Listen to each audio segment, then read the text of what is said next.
Galactic Council panics as humans refuse all diplomacy. Section 1. The Gathering Storm. The Galactic Council chamber buzzed with an intensity unseen in centuries.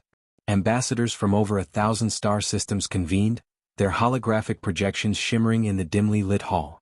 This was no routine summit. This was a crisis meeting. At the heart of the debate lay the humans of Sol 3, Earth. For decades, the Council had monitored humanity, a species bursting with potential yet teetering on the brink of self-destruction. When humans developed faster than light travel, it was only a matter of time before they caught the Council's attention. But what began as fascination quickly turned into apprehension. Humanity, unlike any other species before, rejected every diplomatic overture with resolute silence or worse, disdain. High Chancellor Vox, a towering figure with crystalline skin that refracted light, slammed a gavel onto the podium. The room's hum ceased instantly. Esteemed delegates, Vox began, we are witnessing an unprecedented event. Humans, the youngest interstellar species, have outright refused to engage with the Council. No treaties, no alliances, not even war declarations. They exist in defiance of our unified order. The hall erupted in murmurs. Ambassador Cahill, representing the feline-like Prixa Empire, rose, her amber eyes narrowing. Perhaps they misunderstand the Council's intent. Primitive minds often mistake diplomacy for subjugation. They understand well enough, boomed Ambassador Thorin of the Vorin Coalition, his voice resonating like thunder. Their transmissions are clear. They call us intruders, meddlers. They demand we stay out of their affairs. The Council replayed intercepted broadcasts from Earth. One clip displayed a human leader addressing a roaring crowd. We will not bow to alien powers. Earth's destiny is ours alone.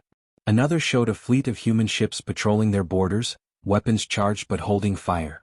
They're fortifying, whispered Zuen Tak, the aquatic delegate from Aquilise Prime. Preparing for war? Vox sighed, his crystalline form dimming slightly. We've seen this before. Isolation leads to paranoia, paranoia to conflict. If we cannot bring them into the fold, the humans risk becoming a galactic threat.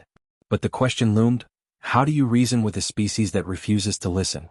Section 2. Behind human borders. Deep within the Sol system, humanity was anything but idle. The United Earth Assembly (UE) convened aboard the Starfire, a colossal orbital station. Its walls bore scars from countless tests and experiments, symbols of human resilience and ingenuity.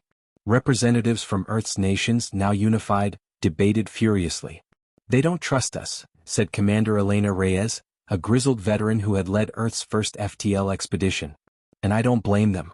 Every species in their council surrendered their autonomy. Do you want Earth to be another cog in their machine? But their technology, began Dr. Anil Rao, a physicist. Reyes cut him off. Their technology comes with strings attached. They promise peace, but at what cost? Look at history. Colonization disguised as aid. Earth must stand alone. In the corner, Admiral Hossein scrutinized a hologram of Earth's defense grid. Thousands of orbital platforms, armed to the teeth, encircled the planet. Fleets of warships patrolled the outer system, while hidden stations monitored every approach. Humanity's strategy was clear: prepare for the worst. The Council's not stupid, Hossein finally said. They'll push harder. Diplomacy will turn to coercion, then to force. Are we ready for that? Reyes's gaze hardened. We will be. But not all humans shared this sentiment. On Mars, the dissident group Unity sought reconciliation. Their leader, Michael Voss, addressed a rally via holofeed. Isolation will doom us.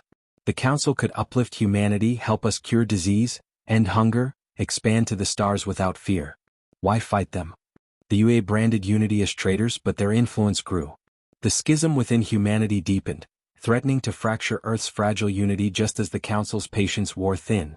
Section 3. The Council's Gambit. High Chancellor Vox convened a secret meeting of the Council's most influential members.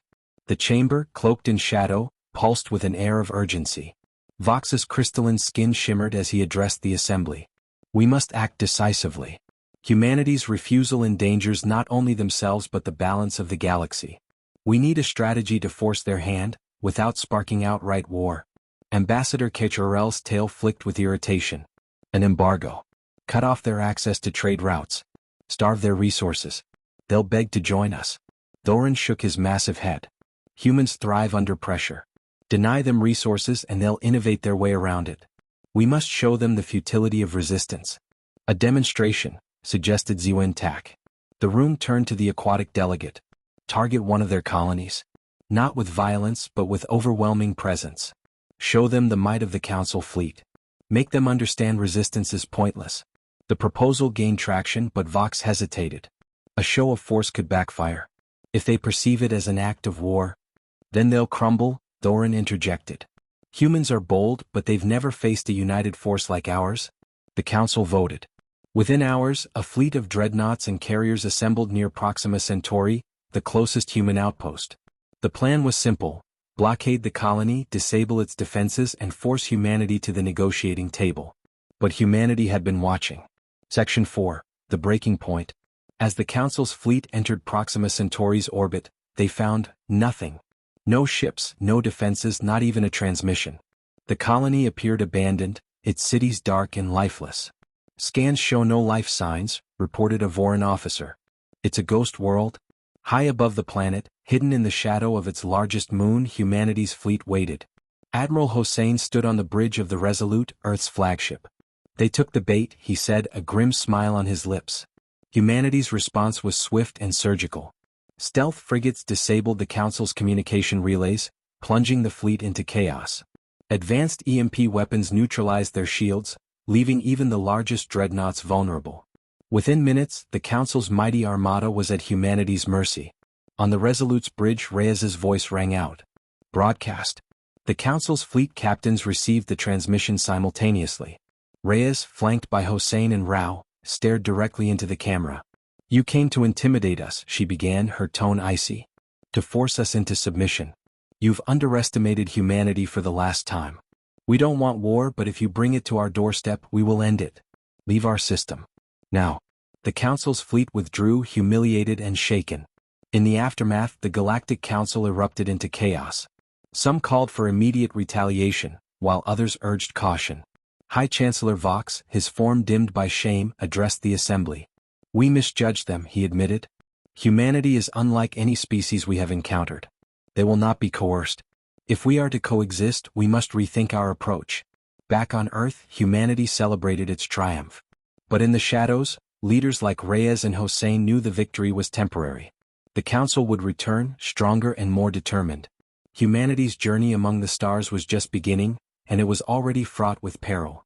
Yet one thing was clear: Earth would bow to no one.